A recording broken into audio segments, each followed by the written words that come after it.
Hey, good Tuesday evening, everyone. State Representative Brad Halbrook here for our Tuesday night roundtable discussion once again, and I'm joined by the Illinois Freedom Caucus Chairman Leader Chris Miller and Treasurer from Decatur, Illinois, Dan Calkins, Representative Dan Calkins, and our State Director Colin Mosley. Welcome, gentlemen, to Tuesday night's live stream, the home of truth, logic, and common sense. How's everybody doing? Let's just start with Leader Chairman Miller, and then let's just go Miller and Calkins and Mosley, and then we'll get into our presentation this evening.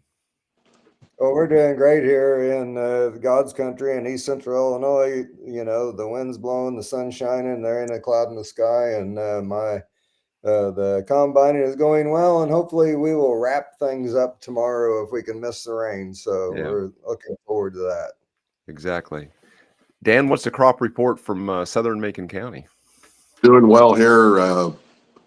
I think the harvest is pretty well complete. Haven't seen a lot of open field or fields left. Had a really great day today. Big rally outside of the Planned Parenthood facility here in Decatur, and looking forward to tomorrow when we're going to be knocking doors. Okay, excellent. And State Director Colin Mosley, what's going on with the State Freedom Caucus Network and in Illinois? Well, we are 1 week away from electing Donald Trump back to the White House, so looking forward to that. Across the network, lots of good things happening. States that are preparing to pass legislation to make their states better on behalf of, Freedom Caucuses, school choice issues, constitutional carry issues, state freedom caucuses that are going to be supporting Donald Trump in states where it really matters. We have a Freedom Caucus in Pennsylvania. We have a Freedom Caucus in Georgia, places that are key places for President Trump. And so, we are full throttle behind the movement. And here in Illinois, we're just trying to turn out as many red voters as we can to try to gain some ground back here in the People's Republic of Illinois. Exactly. Well, and as far as the crop report here, kind of in my neighborhood, it's about over. There's still a few fields to be harvested, but a lot of it's wound down here, and the field work, if you will, or the tillage work has begun. As we've kind of headed through some really, really warm temps. Guys, we've really went the entire month of October without rain. We had a little shower a few days ago, but it didn't amount to much. So we've went through the entire month of October here without any water. So it's dry. And but again, that shouldn't keep anybody from the polls 1 week from today. And that's really, really important. So that's right. With that, guys, let's get into our slides for this evening and try to get them pull up. So we're going to talk about the migrants that are being paid to leave New York. Most of them are heading to Illinois, and this Chicago Police Department exodus is continuing to happen. Let's kind of get into that first slide, talking about the migration, the paid migrants. Gentlemen, I'll just open it up here. It looks like New York is paying people to leave. What's going on? Well, what we should be doing, actually. It's cheaper to put them on a bus wherever they want to go and get them out of these big city urban environments where there's no opportunity, where they're being housed like sardines in some of these converted facilities. I think when these folks were shipped out from the border, they really had no idea where they were going or why they were going up, unless they had a family member or something. But the Biden Harris administration were sending them to sanctuary cities. Well, they've overcrowded, they flooded these cities. The mayors, as you see in New York City, that mayor pushed back against this terrible immigration policy, and you see what happened to him, right? Mm-hmm. Exactly. Yeah, the feds have gone after him. The Biden administration, DOJ, weaponized DOJ, has gone after the mayor of New York City because he's pushed back against this faulty immigration policy that's just absolutely destroyed one of the greatest cities of this country. Yeah. Mm-hmm. What needs to happen is they need to provide them transportation to go back to the country that they came from, because they've already broken the law. And that's one thing that I'm looking forward to when President Trump is in the White House, is to actually make America great again and make America safe again, and all of the above, mainly because these people are not here to assimilate, and the Democrats' agenda is only to replace the mass exodus with new Democrat voters, and they will unashamedly admit that that is the end game of all this stuff. But we need to end our sanctuary state status, and do things that actually make life better for the Illinois citizens, and to put Illinois citizens first rather than the illegals that are invading our country. Yeah, exactly. Amen. Yep. And Director Mosley, the population deniers continue to spew their remarks that we're not losing population, but the reports are contrary to what the population deniers that run this state say. Well, that's exactly right. And I've said this before. I know we've all said it before, but I just think that the glaring fault in their argument is that we lost a congressional seat. And so what I've been asking reporters recently on the phone is, somebody's wrong. If the governor is correct, then some state somewhere in the union has an illegitimate congressman, because if the governor is correct and we haven't lost population, then we have unconstitutionally lost a member of Congress. So, I have a hard time thinking that he wouldn't be out there fighting for us to have a correct number of delegates to Congress if we weren't actually losing population. It's all smoke and mirrors. And it's really ridiculous that they continue to pound this lie, because the facts are there. People are leaving, and it doesn't take a really intelligent person to figure that out. And on the immigration thing, to Chris's point, I think Chris is so correct. And, the Statue of Liberty, everybody brings this up on the immigration issue. The Statue of Liberty says, bring me your tired, your hungry, your humbled masses. Well, that's true, but it doesn't say, bring me your terrorists, your rapists, and your drug cartels. And I think that's the key difference here. We are talking about probably 90% of these people who are not here seeking asylum. They're not here to assimilate. They're here for a free ride, or they're here to do evil. And it's a different argument than the people that are here trying to have a better life in America. To those people who have come here correctly and want to be a part of our great United States of America, that's great. But it doesn't mean we're forced to also accept all the bad actors along with it. Right. Exactly. Gentlemen, any closing thoughts on this slide before we move to the next one?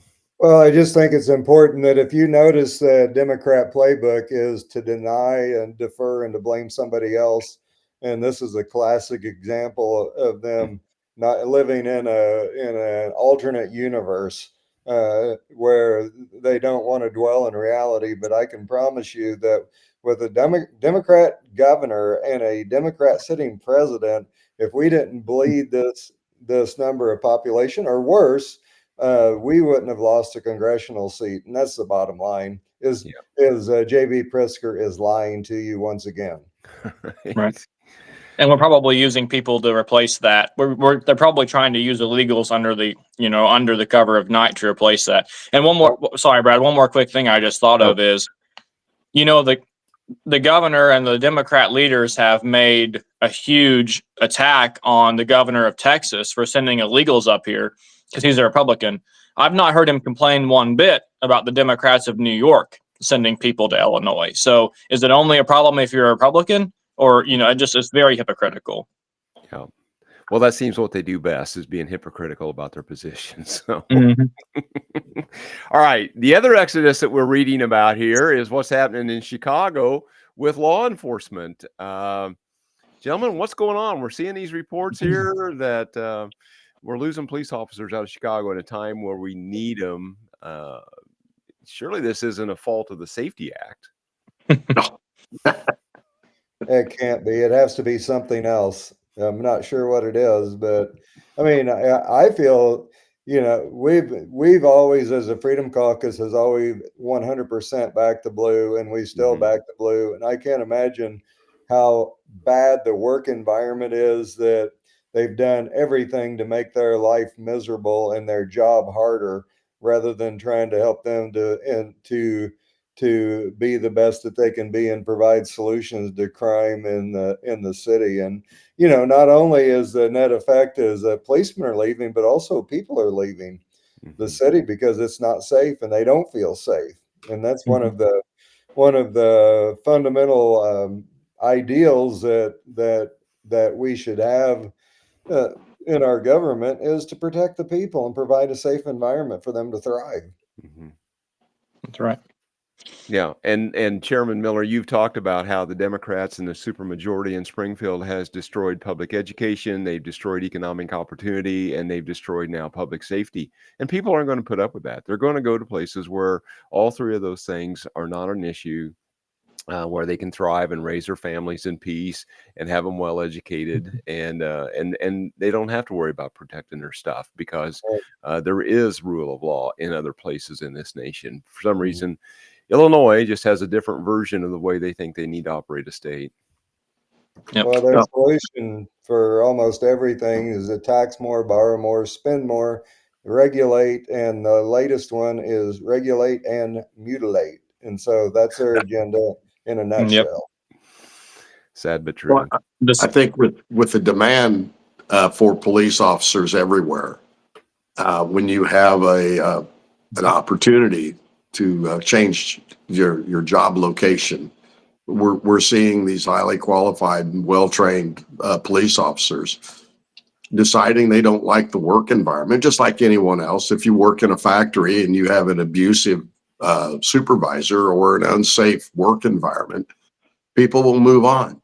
It's no different if you're a police officer. I mean, you're not handcuffed to a locale. And I'm sure with, we saw it a couple of years ago when Ron DeSantis came through and was recruiting police officers to move to Florida, with tuition and schools and jobs and benefits. I mean, it was pretty embarrassing, but I'm sure it helped him. Right. But yeah, why would you stay? And I know there are some people that they don't want to leave their hometown, but if you're a law enforcement officer in the city of Chicago, and the people that you work for, the administration doesn't value your work or does everything they can to support the criminal element and make sure that if you step outside their rules, your life will be ruined. Why would you stay? Why? I mean, take your skills, take your family, get out of this environment, and go somewhere where you're welcome. Go somewhere where you can thrive. It's just the American system. This isn't Soviet Russia where they tell you you're going to be a cobbler and make shoes the rest of your life in one specific town. Right. We have freedom of movement in this country, and we see it with people voting with their feet leaving Illinois, and we see police officers voting with their feet leaving CPD. Yep. And their overtime budget. The mayor just talked about how horrible. The articles are saying that the police overtime budget in Chicago is through the roof, and he has a $1 billion deficit to deal with right now. A chunk of that is the overtime budget being overspent. Well, because he has no officers to cover the shifts. Right. And it's not like crime. It's not like he needs fewer cops right now. Crime isn't exactly down. So it creates other problems too. It creates fiscal problems whenever you've got to figure out how to pay these people and not, violate labor laws. And I'm sorry, but also, they all want to talk about mental health, but they have no problem mandating overtime for a cop to work 80 hours in a week either. So it just doesn't make any sense. Yeah, exactly. Well, I think the other thing that some of these officers, the younger officers, are seeing is the pension. The promise at the end of the rainbow is terribly underfunded. And I would say that if I had less than 10 years in, knew that I had to work another 25 years in order to collect a pension, and I see the pension fund, I'm thinking, that money may not be there for me. when I do retire, and I need to go somewhere where my pension is going to be secure, and that's certainly not the city of Chicago, and it probably isn't the state of Illinois. Right. Yeah. And there's no, the other problem on the pension thing too is, and I'm not saying, we have all kinds of problems with pension system in Illinois, obviously, for a law enforcement officer, with the way they've changed now, tier 1 and tier 2, it's a whole different reality to think that you're going to have to be patrolling a beat at 64 than it was at 55. I mean, there's just, it's a different thought to think that in your 60s I'm still going to have to be. And so a lot of these people are looking at this like, why in the world do I want to work a precinct in Chicago at 60 years old, knowing that what crime will be 20 years from now? And so even like the article says, most guys are getting their 20 or 25 years in, and then they're just doing something else. And they're just totally forgetting law enforcement, and they'll cash their pension in later because they know that this is not a feasible thing anymore for them. Right. Yeah. Well, gentlemen, we all have an opportunity to do something about this, hopefully to bring some common sense back at a national level, and hopefully it spills over in Illinois. In Illinois, we've been voting since the end of September. We're in the final stretch here with a week to go. There's a lot of things at stake, and I think this slide speaks to itself here about what's going on, what is at stake. Gentlemen, I'll just kind of open it up as we wrap this thing up this evening. Everything. Yeah. Well, I think that if you look at this objectively, you have to, even Democrat, Republican, Independent, you have to admit that life is worse now than it was when Donald J. Trump was president of the United States.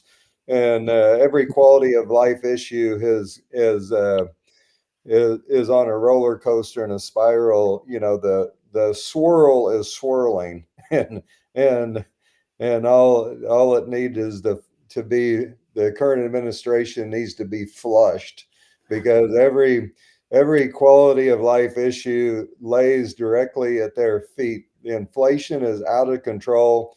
Working families, both in Illinois and the rest of the U.S., are suffering because they can't stay up with energy costs, with their grocery bill, let alone the invasion of our country. Literally, these foreign countries have emptied their prisons and their mental institutions and sent them to the U.S. The issue of life, the cost of living, trade, every issue that is on here is in play right now. And if we reelect this current regime, I don't know that the Republicans survive another 4 years of this mess. And so it's important that we get out to vote, and that we encourage someone, take one of your friends with you, or better yet, take 10 of your friends with you, because we have to swamp the system, because they will attempt to cheat. And we already know that. I know Senator Rose was on a local radio station this morning with Stevie J, and of course Aaron Ammons is at it again. And there's already reports of election interference and manipulation going on in Champaign County once again. I know that's shocking news, but it's important that we make this election too big to rig. That's right. Go. And with that, let's just go to our last slide as we close out the evening. This is all the ways to be in contact with the Illinois Freedom Caucus. If you'd like to contribute and be a part of the effort, you can find how to do that there at the donate button, and then our weekly or every week or so e-news that goes out on the Substack. That's a great place. Colin, I'll just leave it at you. Let's just do this as we close out. Any closing comments here about what's going on our website or the Substack? Anything we need to know? Well, as we get closer to the election and then we get into possible veto session here, there's always funny things that happen at the end of the year and the 11th hour. And so just try to keep up to date, and we'll do our best to keep you in the know. Well, and to that point, we do go back to Springfield in 2 weeks. A week from today is the election. So a programming note, I don't know whether we will be on Tuesday night a week from now with all the election stuff's going on. So just stay tuned to our social media and what have you. You'll see it posted if we'll be live that night. I guess we'll make that decision as we get closer. So Maybe anyhow, maybe we can do a recap or a victory celebration. be a victory. So, and we might be. I mean, it would be later that evening or something if we do something. So just stay tuned in there as things progress. All right. With that, gentlemen, I think it's time to say goodnight and vote early and vote often. And we'll see you real soon. Thanks.